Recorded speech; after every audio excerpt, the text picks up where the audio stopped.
All right, welcome back to the deep dive. Today we're taking a deep dive with you, and especially for those of you who are, fellow philosophers out there, into the world of auditory perception. Hmm. And we're going to be going, deeper than just sort of everyday sounds, and really trying to get into the philosophical puzzles that arise when we think about, what we hear. Exactly. As a philosopher, I think you'll agree that the philosophical inquiry really sort of thrives on this kind of exploration of the nuances Yeah. of our experience. Yeah. And although vision has, kind of historically dominated our discussions of perception, today we have this kind of unique opportunity to delve into audition Right. and to see, how focusing on a different sense might give us some fresh perspectives and maybe even challenge some of the traditional ways of thinking about perception. Absolutely. So what we're going to be doing in this deep dive is really kind of unpacking, I guess, some of the major philosophical debates surrounding auditory perception. We'll be looking at, the objects of auditory perception. What are the things that we hear? Are they things, events, something else? The content of auditory perception. Does hearing give us, information about space in the same way that seeing does? Hmm. We'll also look at some of the varieties of auditory perception, from sort of more simple cases to more complex cases like listening to music or understanding speech. Hmm. So, we'll be really trying to grapple with questions like, are the sounds that we hear objective features of the world, or are they somehow tied to our own individual experience? Hmm. What is the connection between a sound and the thing that makes it? What is that relationship? Hmm. So with that, let's kind of jump in. The source material really starts with this question about the objects of auditory perception. What is it that we actually hear? Yeah, so the initial answer that we might instinctively reach for is that we hear sounds. Mm-hmm. And traditionally in philosophy, sounds were often categorized alongside, other qualities like colors and smells and tastes, is what philosophers call secondary or sensible qualities. Right. And so if you think back to Locke's work, for instance, he put forward a view like that. The sounds that we hear aren't things themselves, but rather qualities or powers and objects to produce certain kinds of experiences in us. Yeah. However, more recently, there has been a kind of compelling shift in perspective. Mm-hmm. And some philosophers have suggested that sounds aren't merely qualities, but rather individuals, that they are distinct entities that possess these sensible features. Mm. And furthermore, some theorists, particularly those who advocate for what's known as a distal view of sound, suggest that these sound individuals, they're not only individuals, but they're public, meaning that they exist out in the world, not in our heads. Right. And moreover, that they're typically located near their sources. So when you hear a car driving by, Mm-hmm. the sound on this view would be located near the car, not at your ear. Okay. And furthermore, that they're typically event-like. Mm-hmm. So, they have a kind of dynamic character to them, a temporal structure, right? So sounds as individuals, so that's quite a, I guess, a departure from that kind of traditional view of them as sort of just fleeting qualities. Yeah. So the source material really identifies kind of four key questions that get to the heart of this debate about the nature of sound. So the first question is, are sounds private or public? Right. So this brings us to McLaughlin's work, who argued that the sounds that we perceive are fundamentally sensations. Okay. And these sensations, he argued, are internal to us, private to each of us, Mm-hmm. and we experience them directly. Okay. And as a philosopher, you'll see how he's using this kind of seemingly straightforward point about hearing to motivate a much broader theory of perception. Mm-hmm. So he thinks that what seems obvious with sound, that we're directly experiencing an internal sensation and only indirectly coming to know the external world. Mm-hmm. Well, that's actually true for all of our senses. Okay. So if we apply this to vision, for instance, he would say that we are directly aware of patterns of light and color in our minds, Mm-hmm. and we only infer the existence of external objects. Okay. So for him, hearing is a kind of powerful example, illustrating that perception is primarily about our awareness of our own internal states, Mm-hmm. and the external world only enters the picture indirectly. So I guess that's quite a powerful idea that our connection to the external world is very much mediated by this inner experience, this world of sensations. Yeah. But the source material points out that there are some pretty serious challenges to this view of sounds as private sensations. Mhm. So what are some of those challenges? Yeah, so, although I think McLaughlin's view captures something um, important about our experience of sounds. Mm-hmm. They don't seem to be like tangible things we can interact with directly, like physical objects. They seem more like byproducts. Mm-hmm. There are strong arguments, I think, for sounds being public. Okay. So think about this. If you and I are at a concert together, Mm-hmm. and I happen to have a headache, Okay. it would strike us as very odd to say that you could also feel my headache, right? Yeah. However, we would readily agree that we're hearing the same music. And if I move further away from the stage, my experience of the music might change, in terms of loudness, Right. just as my headache might intensify or subside. Mm-hmm.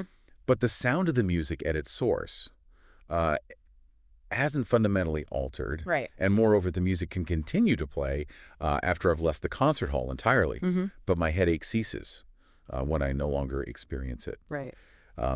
Furthermore, we can meaningfully talk about a tree falling in a forest, making a sound, even if no one is present to hear it. Mm-hmm.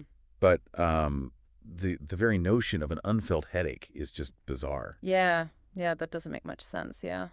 And finally, think about tinnitus. That ringing in the ears that some people experience. Right. We recognize that as an illusion, Mm-hmm. a kind of auditory hallucination. Yeah. Right, a sensation as if there's a sound. Mm-hmm. But we don't typically talk about illusory headaches in the same way. So all of this, I think, strongly suggests that sounds, the objects of our auditory perception belong to the public world, Mm-hmm. and they're accessible to multiple observers. Right. They don't reside solely within our own private inner lives.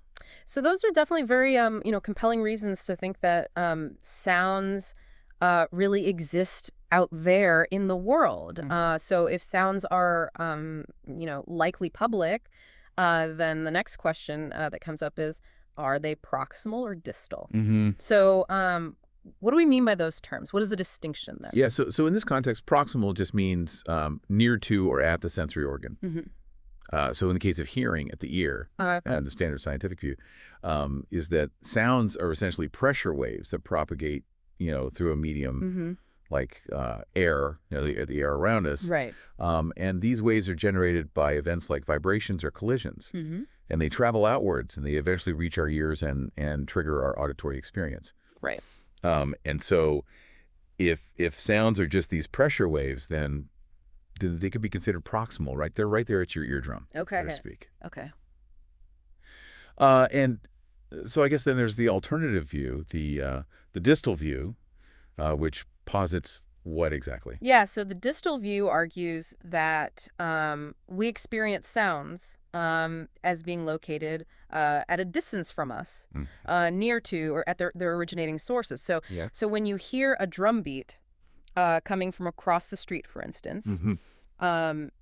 your subjective experience is that, the sound is emanating from the drum across Yeah, the street. right. You don't typically experience the sound as a wave traveling through the air to your ear, right? Sure. Even when a sound, seems to permeate an entire room, our perception is that it's located throughout the space, not just localized at our ears, right? Yeah.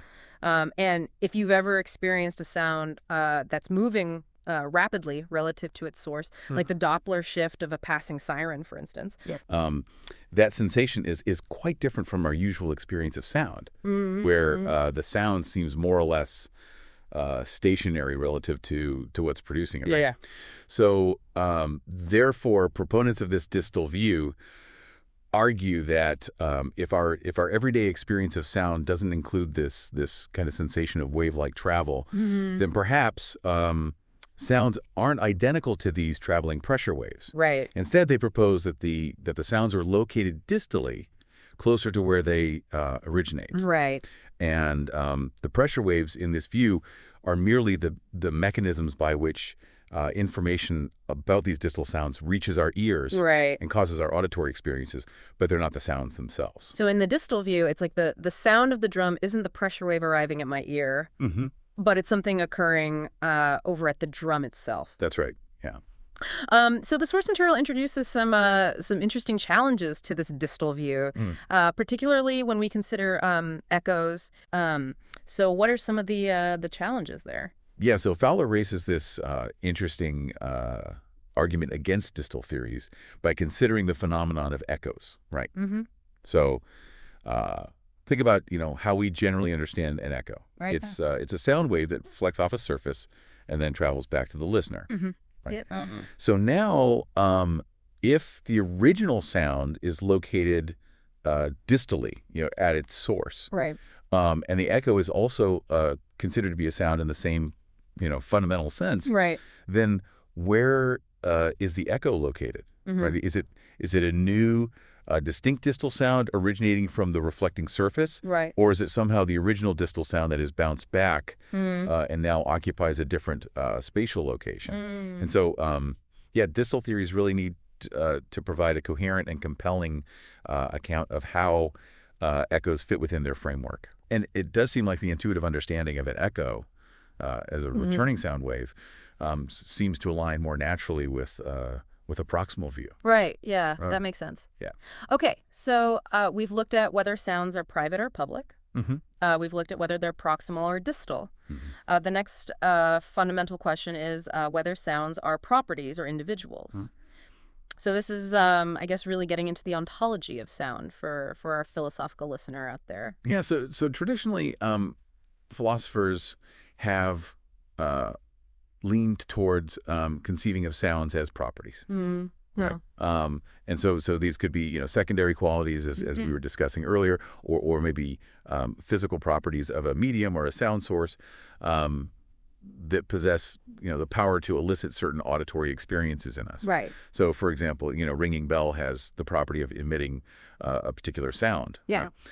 More recently, some theorists have kind of refined this view a little bit and suggested that sounds are properties of the sound sources themselves. Mm-hmm. So the bell possesses a sound, Okay. maybe as a transient vibration or as a more stable disposition to vibrate, when struck. Mm-hmm. So Pasnow, for instance, he proposes that sounds are transient properties that are intimately linked to an object's vibrations. Right? Okay. So when the object stops vibrating, the sound ceases to exist. Right. Kulvicki offers a kind of counterpoint to this idea of transience. Mm-hmm. He draws an analogy actually with our perception of colors, and suggests that sounds are more like persistent dispositions of objects to vibrate under certain conditions. Right. And Leddington even goes so far as to argue that sounds are properties of events such as collisions. Mm-hmm. So there are a variety of kind of views along these lines, but they all share this kind of this commitment to sounds being properties. Mm-hmm. Okay. So then there's what the source material calls the revisionist challenge to this traditional view. Mm-hmm. That sounds aren't properties at all, Yeah. but are actually individuals. Mm-hmm. So what is the motivation behind this kind of radical shift in perspective? Yeah. So there are a couple of key philosophical motivations. Mm-hmm. The first is to consider the phenomenon of what's called auditory scene analysis. Okay.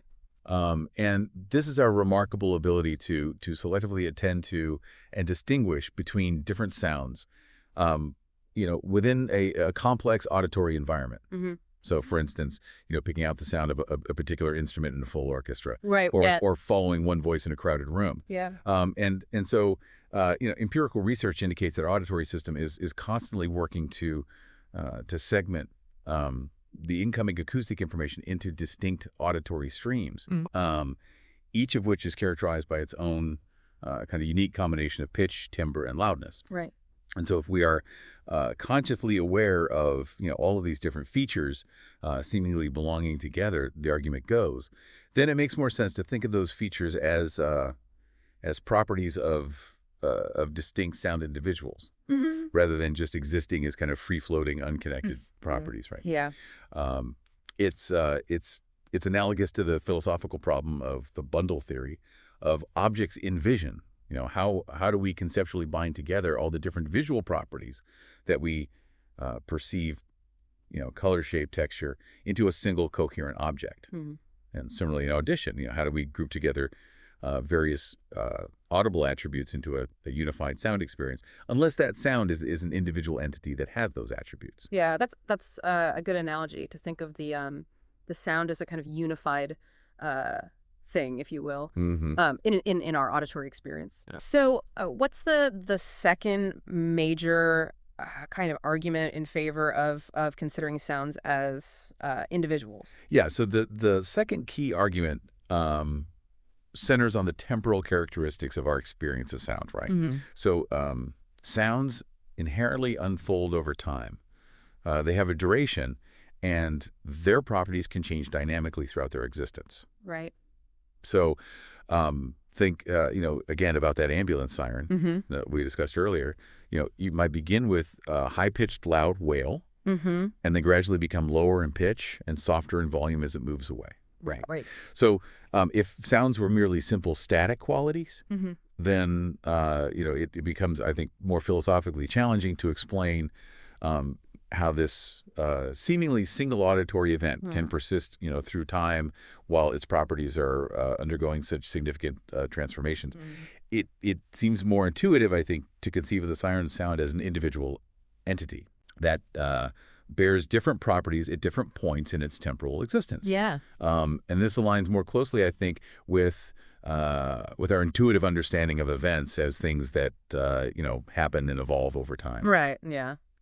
Okay. So we've kind of come to accept, at least entertain the idea that sounds might be individuals. Hmm. So the fourth and final, I guess, fundamental question about sounds is, are they object-like or event-like? Hmm. So this seems like a kind of subtle but maybe important distinction to make. Yeah, so I think it's subtle but important. And when we think about ordinary physical objects that we perceive visually, like a table, for instance, Right.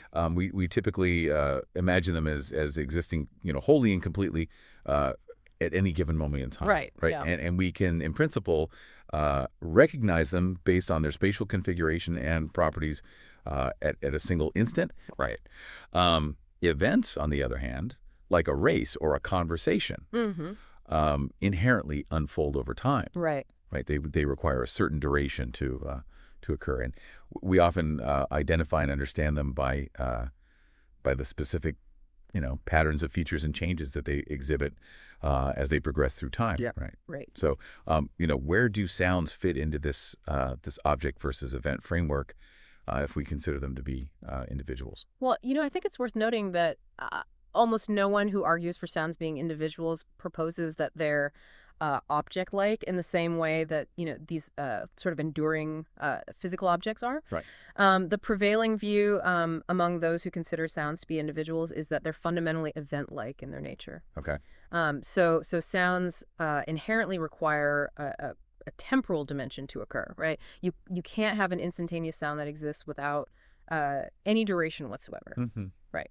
And as we touched upon with the examples of the siren and spoken words, the very identity and recognition of many sounds are intrinsically tied to how their qualities change and evolve over time. Right. Right. So the specific temporal pattern of pitch variations in a melody, Yeah. the rhythmic changes in a drum beat, the sequential unfolding of phones in speech. Right. So therefore, the philosophical argument is that sounds as individuals are more akin to events that unfold over time rather than static objects that exist fully Right. at a single moment. Okay. And this perspective might also connect to broader philosophical debates about persistence through time, such as endurantism versus perdurantism, and could highlight potential, fundamental differences in how our auditory and visual systems treat their respective objects of perception. Okay, so that's really helpful to sort of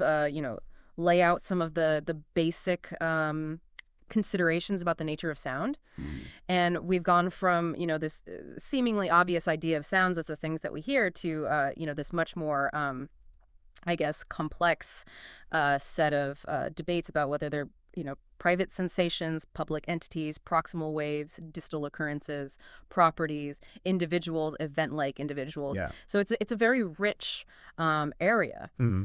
So we've considered, at length what sounds are, but the source material also introduces this idea of auditory objects. Yeah. So is this a sort of distinct level of analysis Yeah. for us? So our previous discussion centered on, the metaphysical nature of sound itself, right? What a sound is. Right. But the concept of auditory objects operates more within the realm of psychology and cognitive science. And it draws a deliberate analogy um, with how we perceive visual objects. Right. Yeah. So think about the way we visually perceive a car, for instance. We can segment it from its background. We could track it as it moves through space. We could recognize it as as a car. We can categorize it, right? Right. And so psychologists have asked whether a similar kind of perceptual organization and processing occurs in our auditory experience. Do we perceive distinct, coherent auditory units that we can selectively attend to, differentiate from other sounds, track over time, and eventually recognize? Right. And as the source material points out, we don't typically perceive three-dimensional spatially bounded material objects, as such through hearing in the same sort of immediate way that we do with vision. So we don't auditorily perceive the distinct spatial edges and surfaces of a table. The way that we visually apprehend them. Right. Right.